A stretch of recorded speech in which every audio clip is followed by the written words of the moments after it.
काळा मसाला बनतो तो घरात, पण त्याची सुरुवात मात्र बाजारातून होते. योग्य मसाले निवडले नाही तर मसाला परफेक्ट होणार नाही.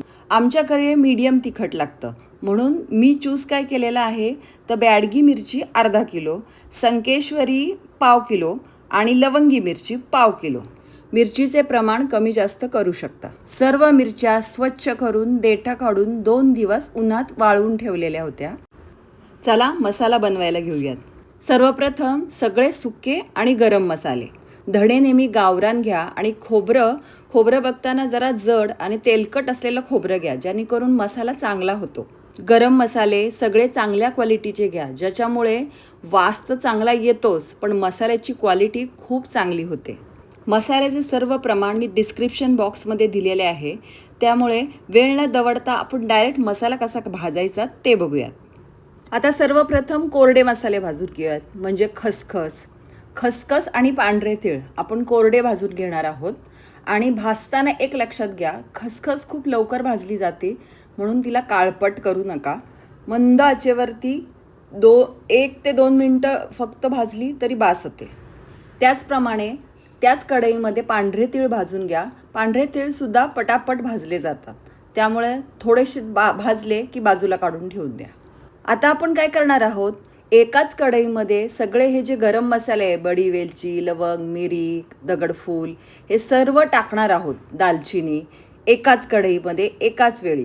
आणि फक्त त्याच्यामध्ये आपण दगडफूल आणि तमालपत्र हे टाकणार नाही आहोत, पण हे सुके मसाले सगळे आपण भाजून घेणार आहोत. गरम मसाले फार लवकर भाजले जातात, त्यामुळे जास्त भाजू नका त्याला. गरम मसाले भाजल्याने काय होतं, तो फ्लेवर रिलीज करतात, म्हणून आपण हे मसाले भाजून घेतो. आता तमालपत्र आणि दगडफूल. आता अगदी थोड्याशा तेलामध्ये मोहरी आणि मेथी आपण भाजून घेणार आहोत. मोहरी आणि मेथी दोन्ही पण हलकेच भाजायचं. मोहरी आणि मेथी टाकण्यामागायचं कारण काय, तर मोहरीमुळे तिखटपणा आणि चव येते, तर मेथीमुळे हलकंसं फ्लेवरचा बॅलन्स होतो. आता तेलामध्ये हळकुंड तळून घ्या. छान फुलून आल्यावरती बाहेर काढा. त्याचप्रमाणे हिंग पण तळून घ्या. छान फुलले की बाहेर काढून घ्या. आता आपण याच उरलेल्या तेलामध्ये खोबरं भाजून घेऊयात. खोबरं एकसारखं भाजलं गेलं पाहिजे, म्हणून सतत त्याला हलवत राहा आणि एकसारखा लालसर रंग आला ना की मग काढा. सतत हलवत राहिल्याने एकसारखा रंग येतो. आता पुन्हा कढईमध्ये तेल टाकून मंद गॅसवरती धणे भाजून घ्यायचे आहेत. धणे पटकन भाजले जातात. एकसारखे सर्व बाजूने छान भाजले की काढून टाका. सर्व मसाले भाजून झाली. आता वेळ झाली आहे मिरची भाजायची. मिरच्या आपण वेगवेगळ्या थोडं तेल टाकत आपण सगळ्या मिरच्या भाजून घेणार आहोत. मिरच्या भाजताना सांभाळून भाजा. 2 चमच्याने अशा हलवत भाजले तर एकसारखे सगळ्या बाजूंनी भाजल्या जातात. आता यात मिरच्या एकसारखा भाजल्या गेल्यानंतर तुम्ही चेक करून बघू शकता, हाताला कडक लागली मिरची की मग काढून टाकायच्या. आता मिरच्या सगळ्या एकसारख्या अशा भाजून झाल्यानंतर काय करायचं आहे, तर आपण जे कोरडे मसाले अगोदर भाजले होते ना, म्हणजे काय, खसखस, पांढरे तीळ, ते आपण कोरडे आधी मिक्सरमध्ये फिरून घेणार आहे. कारण आपण जेव्हा कांडपमध्ये मसाला करायला देतो तेव्हा ते बारीक होत नाहीत.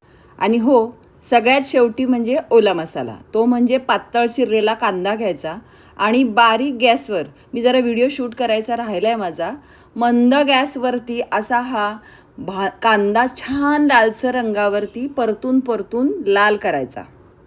तसंच एक वाटीभर लसूण छान तळून घ्यायचे आणि त्या कांद्यामध्ये मिक्स करायचे. आणि हा कांदा आणि लसणाचा डबा आपल्याला सेपरेट ठेवायचा आहे. आता काय करायचे, सर्व सुके मसाले आपल्याला मिक्सरमध्ये फिरून घ्यायचे. आता तुम्हाला हे जे दिसतंय ते गरम मसाले आहेत, जे मी फिरून घेतलेले आहेत आणि मिरच्यांमध्ये टाकलेले आहे.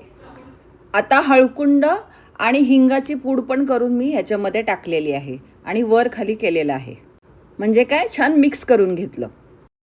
आता आपल्याला 3 वेगवेगळे डबे लागतील. कांदा आणि लसणाचा डबा, दुसरा खोबऱ्याचा डबा आणि तिसऱ्या डब्यामध्ये खसखस, पांढरे तीळ ते आहे.